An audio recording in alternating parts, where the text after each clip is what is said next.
Hello, amazing learners, and welcome back to IELTS Unlocked. I'm Smith, and it is a real pleasure to connect with you again. In our last episode, we unpacked the incredible power of vocabulary, showing you how building a strong lexical resource is absolutely crucial for every part of the IELTS exam. And I am Jamila. That is right, Smith. What an exciting deep dive that was. Now, having a rich vocabulary is fantastic, but words alone will not quite get you to your target band. They need structure, they need precision, and that is exactly what we are focusing on today. Get ready because we are diving into Mastering Essential IELTS Grammar. This is truly a cornerstone of high scores. You are spot on, Jamila. Our aim for this episode is to walk you through the fundamental grammar rules that are most relevant to IELTS. Not just theoretically, but practically. We will explore how to confidently use various verb tenses, master articles, prepositions, and conjunctions, and crucially, identify and eliminate those common grammatical errors that can hold your score back. Think of it as refining your linguistic toolkit for maximum impact. Let us start by acknowledging the undeniable importance of grammar. Just like vocabulary, grammar is one of the 4 core assessment criteria for both your writing and speaking tasks, falling under grammatical range and accuracy. Examiners are meticulously assessing 2 things. First, your range. Can you use a variety of grammatical structures, simple and complex? And second, your accuracy. Are you using these structures correctly? Both are equally vital. Think about how grammar influences your entire test performance. In reading, strong grammatical understanding helps you decipher complex sentences and understand the logical connections between ideas. Without it, even familiar words can become confusing. In listening, anticipating grammatical structures can help you predict what kind of information is coming next in an audio segment, making you a more effective listener. Accurate grammar simply makes your communication clear and effective. Absolutely. A well-constructed sentence using correct grammar conveys your ideas with precision and clarity. Conversely, frequent grammatical errors can obscure your meaning, frustrate the examiner, and, unfortunately, pull your score down, even if your ideas are brilliant and your vocabulary is extensive. We want your ideas to shine through, unhindered. One of the most common areas where test takers struggle, yet one of the most impactful for your score, is the accurate and varied use of verb tenses. IELTS often requires you to talk about past experiences, current situations, future plans, and ongoing trends. This demands flexibility with tenses. That is right, Smith. Let us look at some key tenses you must master. Simple present and present continuous. Use the simple present for facts, habits, and general truths, like the sun rises in the east. Use the present continuous for actions happening now or temporary situations, like I am studying for my IELTS exam. Mastering their distinct uses shows accuracy. Simple past and present perfect. The simple past refers to completed actions at a specific time in the past, like I visited London last year. The present perfect, however, connects the past to the present, focusing on experiences or actions that started in the past and continue or have an effect now, like I have lived in this city for 5 years. Confusing these is a very common error, so pay close attention to their exact meanings and triggers. Past continuous and past perfect. The past continuous describes an ongoing action in the past, often interrupted by another event, like I was watching TV when the phone rang. The past perfect describes an action completed before another action in the past, like she had finished her work before she left. Using these sophisticated tenses correctly demonstrates a higher grammatical range. Future tenses, including will, be going to, and present continuous for future, understand when to use will for predictions or spontaneous decisions, like I will help you, be going to for plans or evidence-based predictions, like it is going to rain, and the present continuous for fixed future arrangements, like we are meeting tomorrow. Variety here is key in both speaking and writing. Practicing telling stories or describing processes will force you to naturally switch between these tenses.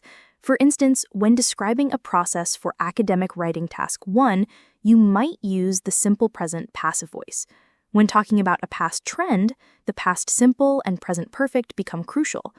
Consciously think about the time frame of your actions and descriptions. These might seem like small words, but articles, a and the, prepositions, in, on, at, by, for, and conjunctions, and, but, or, because, although, are incredibly important for both accuracy and coherence. Mistakes here are very common and can significantly impact your clarity and score. Absolutely. For articles, knowing when to use a or an for indefinite nouns or the for specific or previously mentioned nouns is vital. Confusion often arises with uncountable nouns or abstract concepts. For instance, education is important, no article, versus the education system in my country needs improvement, specific education system. Prepositions are notoriously tricky because their usage often depends on context, specific verbs, or common phrases. Think about depend on, arrive at, good at, interested in.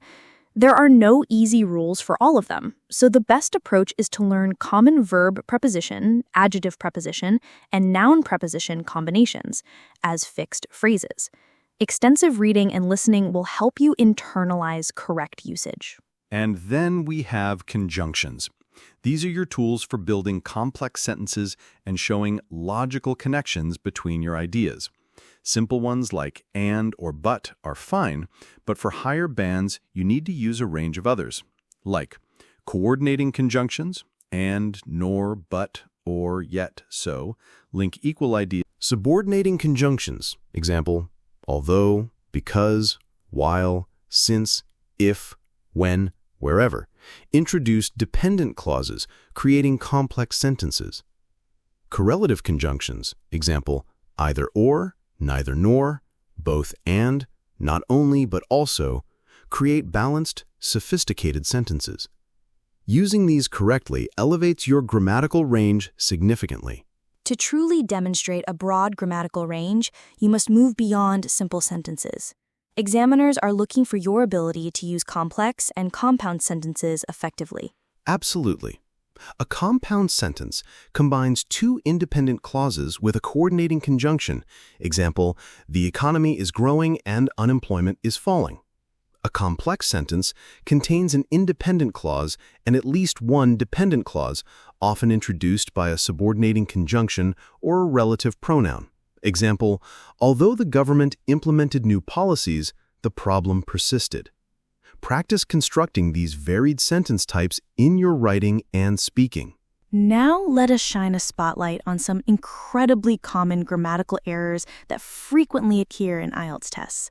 Being aware of these and actively correcting them will make a huge difference. Subject-verb agreement. Ensure your verb matches your subject, whether singular or plural. The student is studying, the students are studying. Simple, but often missed under pressure. Tense consistency. If you start a story in the past tense, stick with it, unless there is a clear reason to change. Jumping between tenses without logical reason is confusing. Run-on sentences and comma splices. Do not join two independent clauses with only a comma. Either use a conjunction, a semicolon, or separate them into two sentences. Fragment sentences. These are incomplete sentences. Ensure every sentence has a subject and a verb and expresses a complete thought. Incorrect use of pronouns. Make sure pronouns agree in number and gender with the nouns they replace. For example, every student should do his or her best, or better, all students should do their best. Misplaced modifiers. Ensure descriptive phrases are placed close to the words they modify to avoid confusion. For example, he saw a dog walking down the street with one eye is confusing. He saw a one-eyed dog walking down the street is clear. The best way to improve is through active correction. When you practice writing or speaking, record yourself or get feedback. Then, meticulously analyze your grammar. Understand why you made a mistake and actively practice the correct form. It's about building new habits. So, to truly powerfully summarize our deep dive into grammar, it's not just about avoiding errors, it's about demonstrating range and accuracy. Master your verb tenses, understand the nuances of articles and prepositions, and confidently use a variety of conjunctions to build complex sentences. Absolutely. By meticulously refining your grammar, you're not only boosting your score in the lexical resource and grammatical range and accuracy criteria, but also enhancing the overall clarity, coherence, and impact of your communication across every single module of the IELTS exam. This skill truly empowers you. We truly hope this episode has given you concrete, actionable strategies to fundamentally strengthen your grammatical foundation. In our very next episode, we will unlock another powerful tool for clarity and sophistication, developing coherence and cohesion, linking ideas effectively. Get ready to make your ideas flow seamlessly. Thank you so much for investing your time and energy with IELTS Unlocked. Your commitment to diligent preparation is truly commendable, and please remember, we are here, resolutely, with all our expertise, to provide unwavering support throughout every single stage of your IELTS journey. Keep pushing forward. We are already looking forward to connecting with you in the next episode.